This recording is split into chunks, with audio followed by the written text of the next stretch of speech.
Mental Health and Yachting, proudly sponsored by my platinum sponsor, Suntex Marinas. So much cocaine that his nose is bleeding all over the white carpet in the boat, and I'm constantly having to clean it up. I don't know who to go to because he does it with the owners too. And now he has our young Stu involved too. Here's my phone number. You don't have to call, but I didn't know who to go to. Are all boats bad? No, I replied, not at all. There's some really, really good boats out there. She says, can you tell me where they are? Because I've just had a rough stint on my last 3 boats. They have all been horribly led. The captain drinks all day, rarely comes down from the wheelhouse, and screams at us when we ask questions. Heck, on the boat before my last one of the deck officers pulled a knife on me.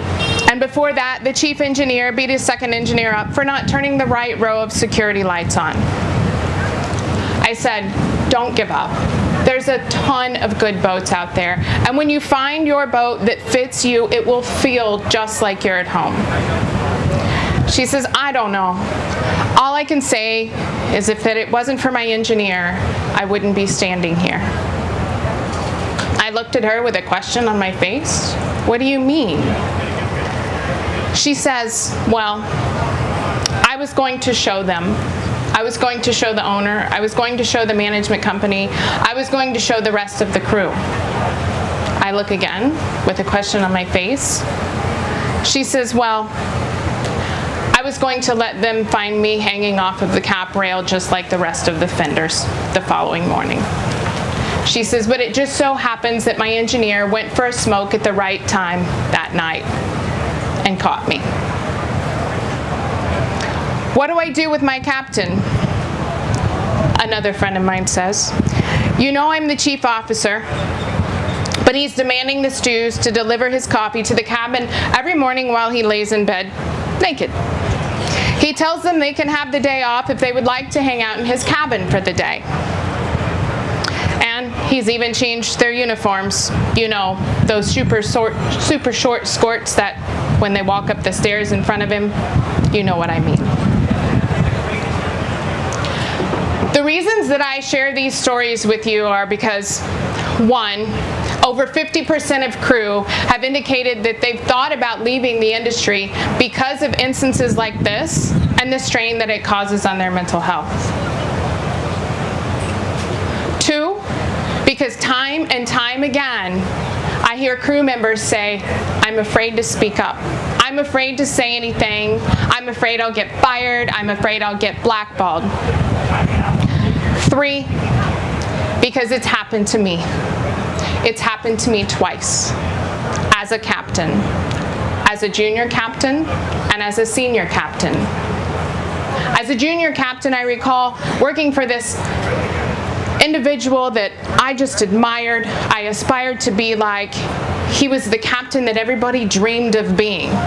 He had his 1,600-ton license. He was driving a 160-foot boat where I wanted to be someday. And I asked him, will you sign off on my assessments so that I can apply for my next license? He says, sure, as we're driving down the road in Nassau, and reaches over and grabs my boob and says, only if you let me grab your boobs. I was mortified. I was more than mortified. I was confused. I was discouraged. I didn't know what to do. Here I am trying to get a bigger license, trying to grow in the industry. And what this individual tells me, this is what I gotta do to get you to sign off on my assessments? I was but a mere baby captain when this happened, by this person that I aspired to be like. And it's happened to me as a senior captain. It happened to me as a senior captain when I thought I was doing the right thing by taking my crew out for the day, giving them the day off. I decided to take them out to the local beach bar off of Rose Island there in Nassau. We were going to snorkel, we were going to play volleyball, we were going to listen to some music, do some karaoke. We had a great day. As we went to leave, a crew member of mine reaches up as he walks along and pulls my bikini top off. That sent me for a tailspin. That wasn't all this long ago. as a senior captain. Immediately, I said to myself, what have I done wrong as a captain? How could this happen to me? This is my fault. I'm no good. You can imagine all of the things, the shame, the guilt. What have I done that went through my mind? It sent me for a tailspin. This sent me into what I could say, a funk for a little while. But it was right then, that moment, it hit me like a ton of bricks, that the stories that I've been hearing over the years as a junior crew member, a senior crew member, then a junior captain, and now a senior captain, all these stories that I've been hearing over all the years, they're true. And it's time to stand up and it's time to say something. It's time to speak out. Now, I'm sure that many of you have had good, nothing but amazing experiences on some vessels. There are some really, really good programs out there. There are some amazing captains. There are some amazing crew members. But the reality is, unfortunately, probably not that many of us. And something that I want to point out, all those stories that I shared with you, they all have a common thread. Every single one of them have a common thread. That thread is alcohol. Every single one of them. When I was going through my mental Rolodex, my emails, my text messages, thinking about how I wanted to open this speech, how I wanted to get that punch out there, how I wanted to get your attention, the sad thing was I couldn't find a single text, a single email, or recall a single story in which alcohol wasn't involved. And I can tell you too, running a dry boat, the off times that my crew do go out and they have few too many drinks, they do stupid stuff too. Even my own self, even my own dry boat. In fact, 56% of crew members have said that drug and alcohol abuse in this industry has been the direct correlation to the decline in their mental health. We must do better. Now, I know maybe some of you are sitting there thinking, well, this stuff goes on in every industry. And it does, in every single industry. I don't care whether you're yachting, whether you're land-based, whether you're banking, whether you're any industry. The bullying, the drug and alcohol abuse, the discrimination, the burnout, the isolation, all of that stuff goes on in every single industry. But what makes our industry different, maybe adds a little bit of fuel to the fire, almost makes us feel like we're living in a pressure cooker, is because we live together, we work together, we play together, we eat together, we're together, together, together all of the time. We go to sea together, sometimes for months at a time, and we can't get away. This is what makes a difference from the shore base, where you can go home at 5, to us, where you might not to get home for 3-4 months.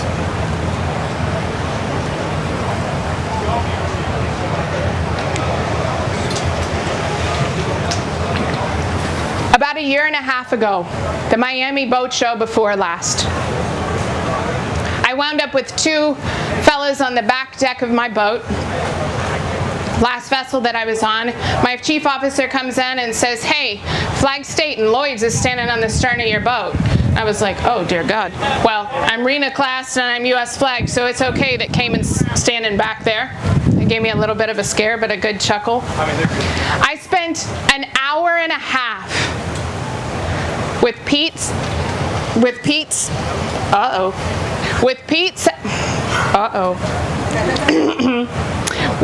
Southgate from Cayman Registry and Ingle Jan de Boer of Lloyd's Register. And we discussed for an hour and a half at my salon table the who's, the what's, the how's, the why's. Who could make the biggest difference? Who has the greatest ability to make the biggest difference? And how? It was determined after a lot of deliberation and a lot of conversation. captains and management companies have the ability to make the biggest difference. I know that's a lot to put on our shoulders. I'm a captain. But think about it. Captains and management companies are the direct link between crew and the owner. They are the ones that can make the biggest difference. Interestingly enough, though, last year at the Monaco Yacht Show, there was a couple of management companies there, several members from one in particular, very well-known, very well-established management company, and this woman pipes up and says, "But Captain Kelly, we're not trained to deal with these issues. We're not trained when crew members call in to deal with sexual harassment calls, bullying calls. We manage vessels." That spoke loudly to me. Because I've been in my captain mindset, my crew mindset, thinking, what can we do? How can we be different? How can management and captains work together? Not only did it hit me like a ton of bricks to realize they're not trained in that. They're trained in management. I'm not either. In fact, none of us are. And I get it. Speaking up, speaking out is scary. The captain doesn't want to go to the management company because he or she is afraid that if he does, that he's going to get fired for bringing up such critical issues. The management company doesn't want to take this to an owner because that's his client. And I get it. At the end of the day, what it boils down to is we've got bills to pay. We got to put food on the table and shoes on the kids' feet. Me too, except for the kids. I have 5 crew members, that's enough. So I get it.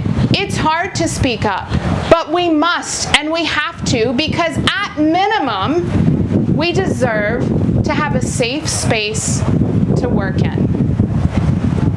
In fact, according to a Key Crew super yacht sector study for mental health back in 2021, it was found that 53% of crew said that since they had joined the yachting industry, their mental health had severely declined. 53% said since they have joined the yachting industry, their mental health has declined. That was 2021 survey. The 2023 survey that just came out, that stat is up, and it's up by 7.5%. 23% in 2021 cited that bullying was a result of their decline in mental health. That stat is up too. Lack of leadership. In 2021, it was cited that 42% of crew members said that their mental health was in decline because of the lack of leadership on board. That stat in 2023, it went up too. So I think maybe some policy change, some more leadership training, that's tomorrow's talk, by the way. That's probably what we need. And when deliberating with Tim Clark of Key Crew on all of this, he said it best. Virtually every problem in yachting on board stems from a lack of leadership. Fix that, and you fix everything. And I'd have to say that I agree. So maybe some policy change, maybe some additional coursework. And I know you're probably saying, oh God, more policies, more coursework, please, no. And I get it. Just a couple of weeks ago, I was invited to the United States Embassy in London. Still on cloud 9 about that, I'm pretty proud of that. I was invited to come over and speak on behalf of the yachting industry regarding seafarers' sustainability, specifically being physical health and mental health. What I noticed straight away was that the room was filled with mostly commercial people. In fact, it was really all commercial people. There were a couple people there from the yachting industry with respect to insurance, but I was the only one there from the yachting industry, and I was definitely the only crew member. And so I'm listening to everybody from the commercial sector. I mean, we're talking some heavy hitters. We're talking some people from the transportation of shipping from the United States, some big, powerful, experienced individuals. They're all going around the room. This is a roundtable discussion, as it is. And they're all speaking about what can we do? What can we do in terms of providing for a healthier, Alex? It's my engineer. He comes in handy. So we're speaking about what can we do for a healthier space? Can we provide better quality food? Can we ask the chef to be mindful of all of the different nationalities that he or she has on board and maybe try to pick a certain nationality every day to cater to them? Small things that make a difference. Not only does that make a difference in their health, but it makes a difference in their mental health. I'm sitting there the whole time listening to everybody go around about what they'd like to do and what they think and some of the most basic things they can do to improve life on board. Having workout spaces, having entertainment spaces where the crew can get away. I'm sitting there scratching my head going, oh Lord, I can't wait till you get around to me, because I'm feeling like the yachting industry is like way back in the Stone Age. Like, we're still wild, wild west is what I'm kind of feeling. So they get around to me and they ask me, well, what do you think? And I looked at them and I said, I'd just like to have captains that don't drive our vessels drunk. I'd have liked to been to go to my last handover where I didn't show up to the interim captain that was drunk at 9 o'clock in the morning every day. And I wish that I didn't have to hear from my chief officer, which at the time was very green, having to worry about driving the tender and the 106-foot motor yacht and not run over any coral reefs while he was in the Bahamas. I said I would like to have captains that don't snort coke with the owners and the chief stews, the second stews. That's what I'd like to have. Everybody's head whips around, looks at me, their chins hit the floor, and they say, are you serious? And I said, I'm dead serious. And I said, if there's one thing that I wish that we could adopt from the commercial industry's policies, it would be drinking. Because that's not allowed in the commercial industry. I wish that was one policy that we could adopt. Somebody spoke up and said, that'll never happen.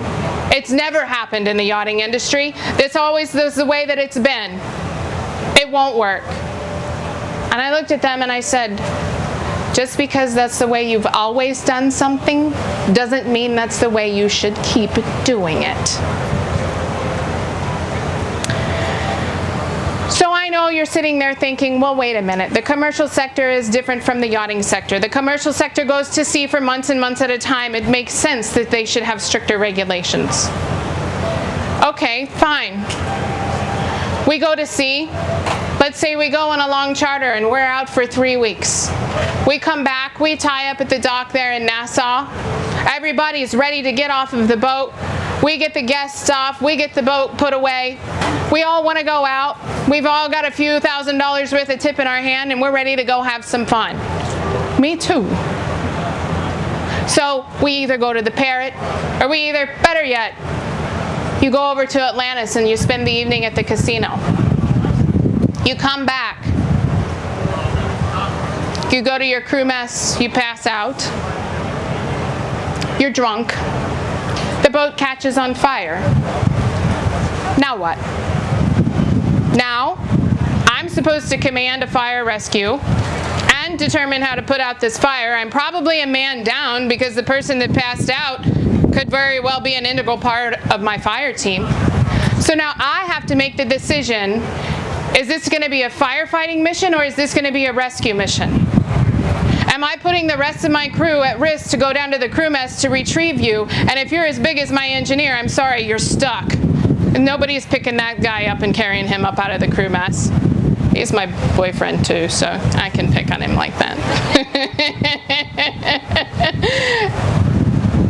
So now you've become not just a liability to me, to yourself, but to the rest of the crew too. How is that fair? Somebody pipes up and says, yes, sir, Jay, just in a meeting. Shouldn't be like that when you're tied to the dock. The instance that I just described has happened. And we have all heard of several instances of this. Crew member goes out, gets plastered, comes back, tries to climb on board, falls in between the edge of the boat and the dock. Myself and the rest of the crew were left to pull your body out of the water the following day. How is that fair? So I say this to say that maybe we need some policy change. I know I don't want any more policies, and the guy policy of policies is sitting right here in front of me, and I'm sure he probably doesn't want to write anymore either. But we need to think about this. We need some more leadership training.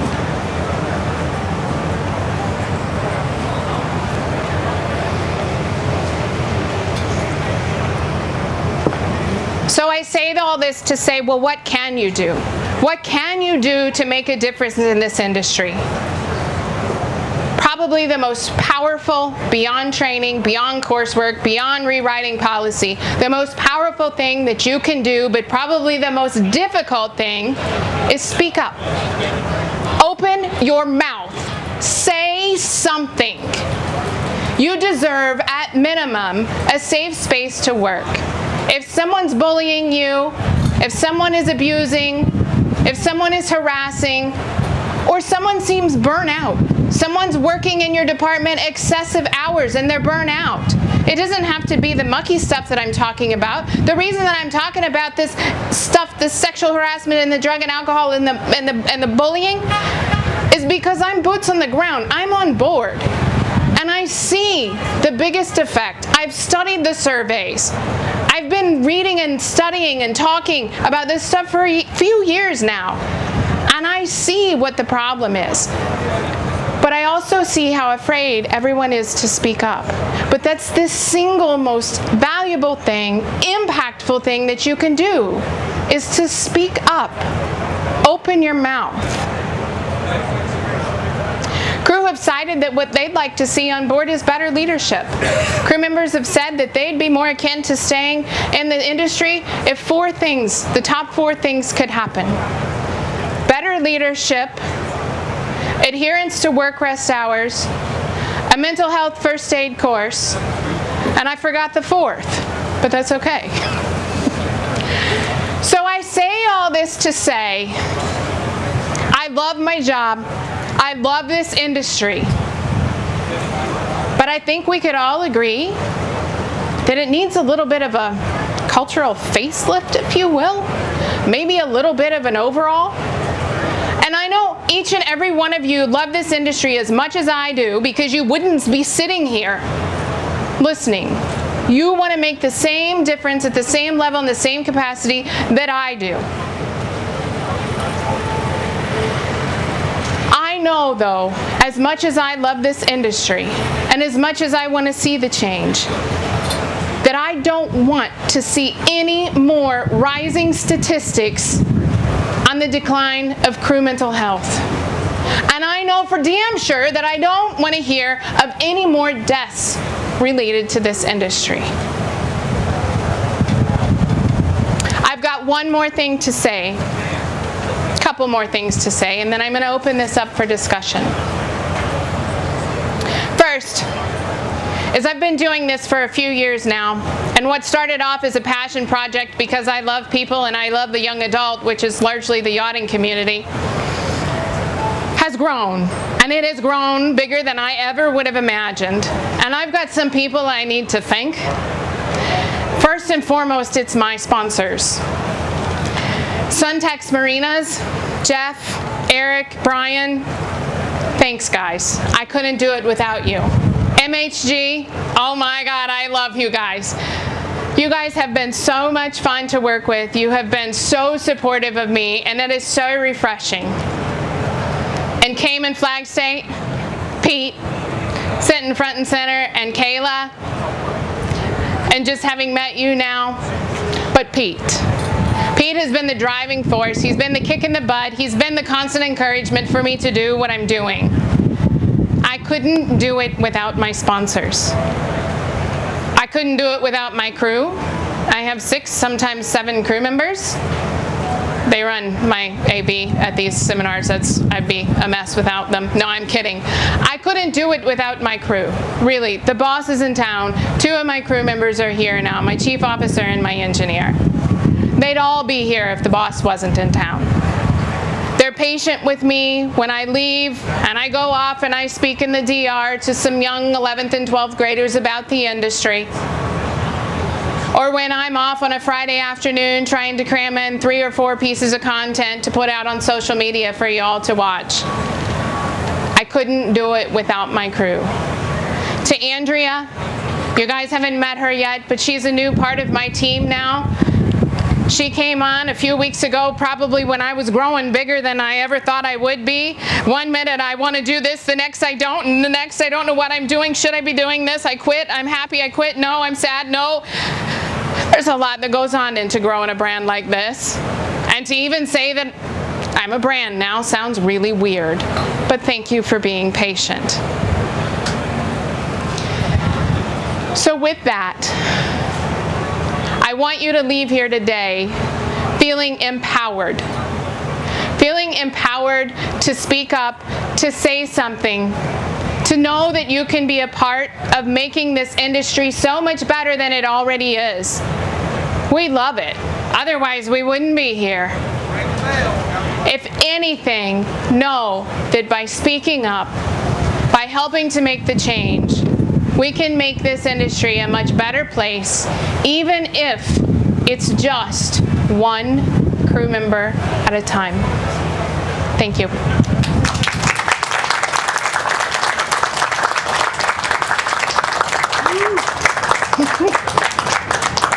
Does anybody have any questions, comments, concerns?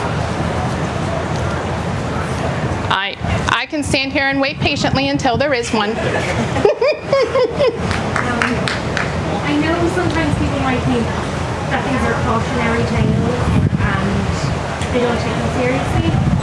But a friend of mine drowned right here in this marina in 2019. And they dropped off that day. Drinks.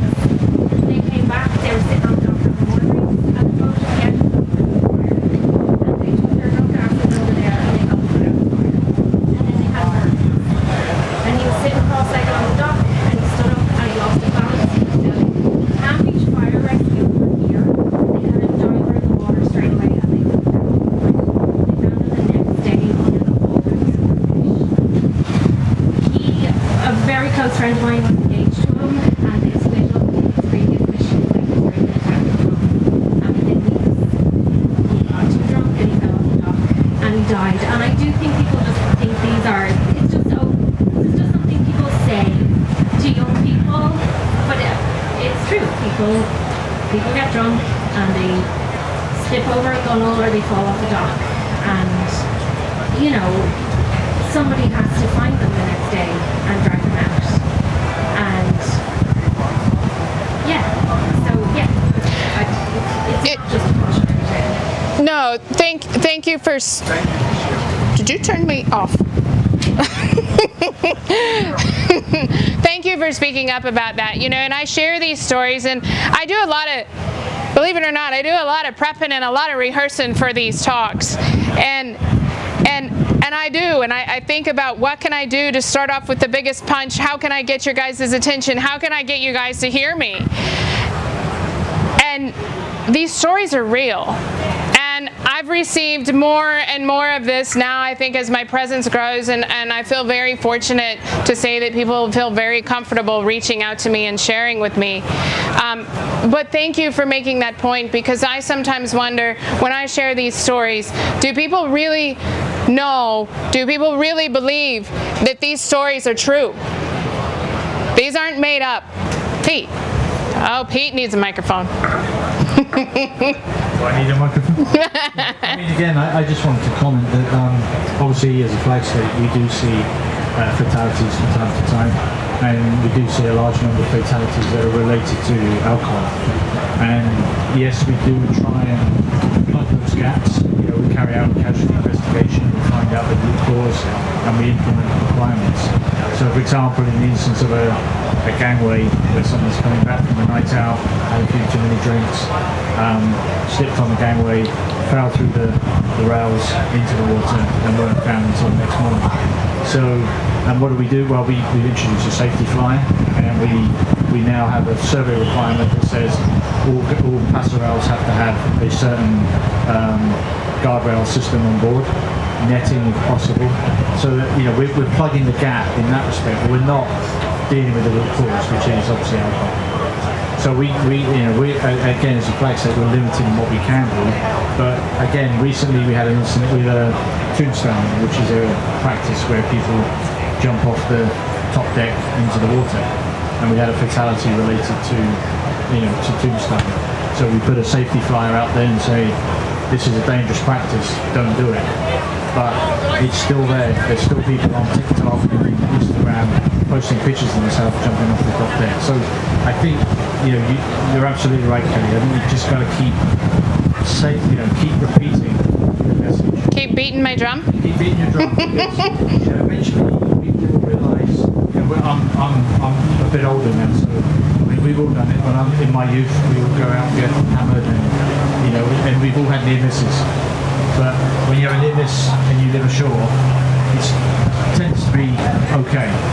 You have a near miss and you're living on a boat, chances are you're going to come up against something that could do you some serious harm. So I think I'm not suggesting that we completely ban alcohol, but I think we have a responsibility as an industry to try and encourage people and make them aware that alcohol and boats are potentially dangerous. So I just wanted to get that across. The other thing I wanted to get across, if I may, and you mentioned mental health, and one of the things that we're striving to do is mental health should be treated like any other illness. It's not distinguished from a broken leg or mental health is treated and as far as flag states are concerned, or certainly the Cayman, any mental health issues are treated as same as any other illness. So the point I'm getting at, you do have somewhere to go. We have a shipping master, as you're aware, and we regularly get complaints to the shipping master for various reasons. It could be harassment, it could be bullying, it could be non-payment of wages, it could be non-provision of medical treatment, any number of things. But what I want to try and get the message across is you're not on your own. So to take that example, our opening statement, that young lady that said the captain's snorting coke and getting all over the carpet, and now everyone's getting dragged into it. There is somewhere to go. So there is there are flag states. They will listen to that, and they will. And if there's an action, if there's an enforceable action, then we will enforce. So I think I just wanted to get that message across. No, I'm glad you did, and that brings up a couple of other points too. Is you're not ever in this alone. Even if you're out to sea, you're out for weeks on charter, and you are new to the boat, and you really don't know anybody, and it's your first time in the industry, you're not alone. And I want to point out one of the very big resources is iSwan. iSwan's Yacht Crew Helpline is huge. And one of the statistics that I missed was from the last quarter of 2022 to the first quarter of 2023, iSwan saw a 125% increase in calls into their helpline for bullying and harassment. That's 125%. Now, I'm glad to see the crew are using that helpline, but that's a lot, guys. But I say that to say, Flag State is there. Flag State will help you. iSwan will help you. This particular woman with the cocaine snorting captain reached out to me, and I feel it very important as well as a captain. If I was ever doing something that was less than desirable or upsetting or whatever it was, give me the decency to come to me first. Give me once, twice to try to fix the issue. And So I encouraged this woman. I kind of coached her through it. It took a couple of weeks to finally get to resolve. And she did. She went to the captain. It didn't go well. I told her it probably wouldn't, but she did it. She gave him the opportunity. If you just sit down there and keep it plugged in, hold it, and not, there you go, thank you. I said, give him the opportunity to correct it, and at least you can walk away knowing that you did go to him. That didn't work. She couldn't go to the owners because the owners were snorting too. So I said the next stop needs to be Flag State. And she did. She went to Flag State. Her Flag State wasn't Cayman, but she went to her Flag State, and her Flag State helped her. After that, she did make a series of phone calls to ISWAN to get the help that she needed. But let's not forget too, a lot of boats, and a lot of crew don't know this, a lot of boats have insurance programs that have counseling, that have therapy within them. MHG does. They have programs, crew programs that offer counseling. So you might often have something in your policy that you're not aware of. So make sure that you are up to snuff on that. But flag states are very helpful. The one thing I wanted to ask about, Pete, and as much as I stand up here and I say I run a dry boat, and if you know me, you know I don't drink. It's no particular reason. I just, growing up, I said it smells good, it smells bad, tastes bad, it's extra calories, makes you do stupid stuff, and it's expensive. Why in the hell would I want to do that? That's my reason for not drinking. It's nothing specific. But so I stand up here and I beat my drum about that. My question is, Pete, is yes, we can drink responsibly. Could we instill some kind of regulation, just like we do for operating land vehicles? You know, you got to be under a certain limit if you're going to drive a vehicle. So I'm not saying yes, when you get back from charter after 2-3 weeks, you want to go out, you want to have a beer, you want to have a drink. I'm not saying don't. But maybe we should instill some sort of policy or something that you have to stay within a certain limit. I don't know. How could we fix that, Pete? Well, I mean, firstly, the regulations do exist, but it only really applies to navigators. So obviously you can't navigate a vessel in an impact state, and that is a breach of merchant shipping law, it's a breach of local laws in any jurisdiction. But it won't cover the deckhands who's gone out and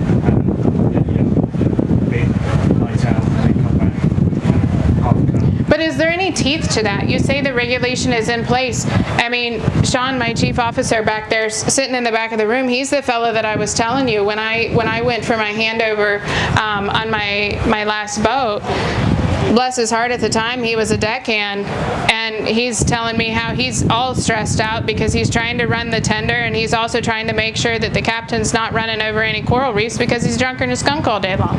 So if there is regulation, how do we enforce it? And that's where the challenge is, because obviously it's not like you're driving down, Clematis and you've got a police rope on and you see somebody waiting for the road and you stop them and you breathalyze. On a yacht and on a vessel, you're probably only likely to come across that if there's an incident. So if somebody does run over coral or somebody does run into another boat, then there'll be an investigation. And of course, and obviously alcohol is always something we look at. Whenever we do a casualty investigation, we're looking at human element, we're looking at alcohol, we're looking at drugs, we're looking at all kinds of things. But yeah, we're not there 24/7. We can't be there. It's just not possible. So it is difficult to enforce, but it is there. Regulations exist. But as I say, it's not going to protect the deckhand from going out and having a ton of drink and falling overboard and drowning. It's just the regulations aren't going to help them, unfortunately. Yeah. Thank you. Anybody else? Go ahead. I wanted to say thank you for really bringing this issue to light. And Go ahead. ooh, I'm getting emotional. Wow. It happens at these talks. Yeah. Well, initially, right off the bat, I was like, oh, here comes the waterworks. First and foremost, mental health, I believe, should be, number one, because if your mind isn't there, everything else Just goes to, yeah. So thank you. You're welcome. That's all. Thank you for saying that. One of the reasons I'm so passionate about mental health and I'm so passionate about the 20-something yachty is because my 20s were a bitch. My 20s were hard. You got everybody looking at you, asking you what you're gonna be when you grow up, where you're gonna live, when you're getting married, how many kids. Everybody's asking you what you're gonna do with the next 80 years of your life. You just gotta figure out how to get out of bed and what you're putting on. When you're in your 20s, it's hard. When I was in my 20s, it was so hard. I dealt with so much anxiety and depression. 26, I said, I'm done. I'm not doing this anymore. Got up at 2 o'clock in the morning to end it all. Fortunately, something snapped and I didn't, and I went into intensive therapy and I did the work. At year 39, I said I'm the happiest I've ever been. That's many years of work and continued work. I'm 42, about to be 43, and I'm still saying I'm the happiest I've ever been. So I'm so passionate about this because I was there. I was in that funk hole. Didn't want to do it anymore. I was done. I didn't want to be on this side of the dirt. So I feel for so many people that maybe are going through that at any age, but especially the young individual. So thank you for saying thank you, because I hope that when I cut out early on a Friday afternoon to go shoot some content, when I'm awake in bed at 2 o'clock in the morning thinking about what reel do I want to do next week, Andrea and I are strategizing the content of what's going on in the industry, trying to keep my finger on the pulse and say, what do I need to talk about? Thank you for acknowledging that. There's one back here. Go ahead. So I think being female captains that we tend to be more nurturing for sure. And one of the things that I always, I'm doing more teaching now, and one of the things that I stress, especially to the junior crew, I don't care if you're 20 or 30, if you're first coming into the industry, I am constantly saying, for the first couple of months, I want you to call home, have a set day that you call home. It can be Sunday, and if you can't call on Sunday, then text them and say, hey, I can't make the call today, I'll talk to you on Monday. Have that lifeline to home, and don't tell them the Facebook fantasy life is great. Okay, that show that's out there, it's not real, that's not how it is. If you're having a hard time, that's who you want to talk to. And it doesn't have to be a parent, it can be a brother or a sister, it can be your friend. Just say, I'm going to be calling you every week. And sometimes you just need to dump all of the crap that's happened on the boat.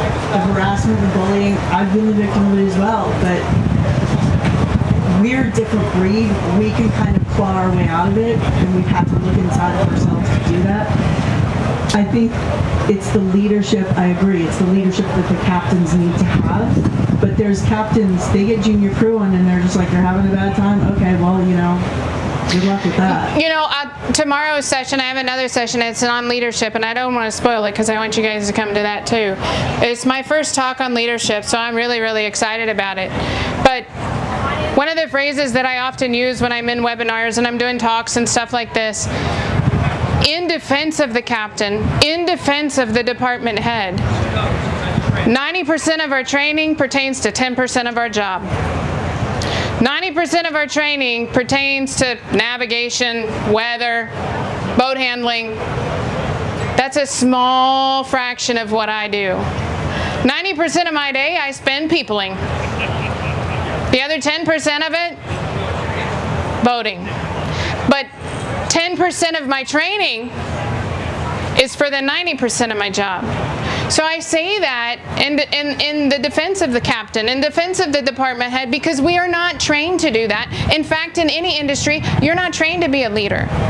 You climb up the ranks because you're good at your skill, and then somebody says, oh, by the way, now that you're the CEO, you have to be a good leader.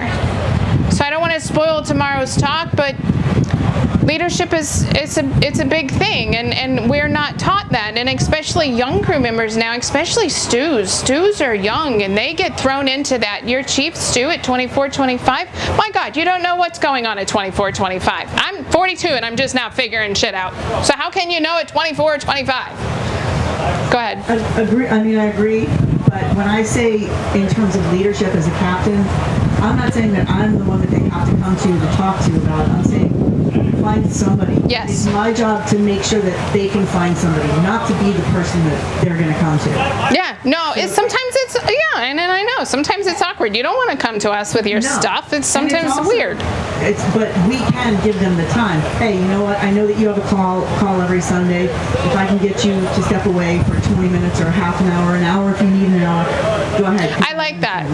Thanks for sharing that, because I like that tactic. And I think the next time I have new crew, I'll adopt that. The one thing that I try to do every morning is the first 30 minutes we spend either having a roast session or we spend having a therapy session. It's whatever's going on board at the time.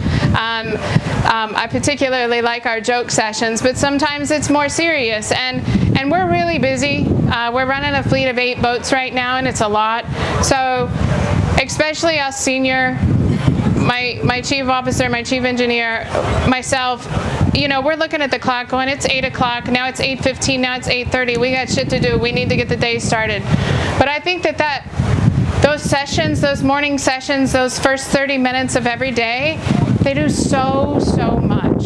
So when I'm ready to hit the grind and Alex is looking at his watch and he's chomping at the bit and he's like, all right, we need to get going, you know, we remind each other, but this is what makes our boat so special. This is why, you know, my whole gang went from me from my last boat to this boat, which I'm super proud of. We got a happy owner now. The last one before is probably not so happy that we all left, but.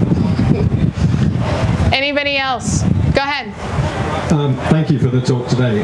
One thing for me is everyone looks, well, there is a perception with mental health is when things are broken. I look at it as a thing called life, and it says we're navigating the whole way through, so it can be anything that is tripping us up. When you talk about a captain who's up in the you know, drinking, doing whatever, that to me is someone who probably has very intense anxiety and doesn't have the skills to deal with it. So part of the thing for me is mental health is about actually life and learning skills to be able to navigate. It's not necessarily leadership, it's also looking after yourself. Now, when it comes to mental health, we think, oh, they're broken. They're not necessarily broken, they're just a bit lost. And they need some help to move forwards. And I think trying to move that conversation away from being specifically mental health to wellness, because if your car has a check engine light come on, you take it into the service station and get it fixed. If we, as a human, we have a check engine light come on, in yachting, you probably have a drink and go back to work. Yes. And that's where the problem comes from. So it's a whole cultural shift. That's what I said. We need yachting needs a facelift. It really does, and it is culture. And I've done a lot of studying too about drinking and why people drink and that kind of thing. And it's culture.